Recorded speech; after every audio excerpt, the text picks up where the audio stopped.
এখানে যে প্রশ্নটি দিয়েছে সেটি হচ্ছে অ্যানালজির প্রশ্ন। তো প্রথমে আমরা সমাধান করব 9 থেকে 11 কিভাবে এসেছে। তো প্রথম লিখব 9, তারপর প্লাস দিয়ে লিখব 13।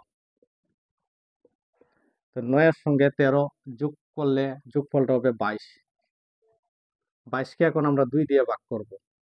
তাহলে 2 দিয়ে 22 যদি ভাগ করি তাহলে 11 হবে। এখন দেখব 29 থেকে 21 কিভাবে হয়েছে।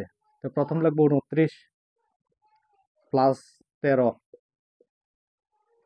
তো 29-এর সঙ্গে যদি আমরা 13 যোগ করি যোগফলটা হবে 42।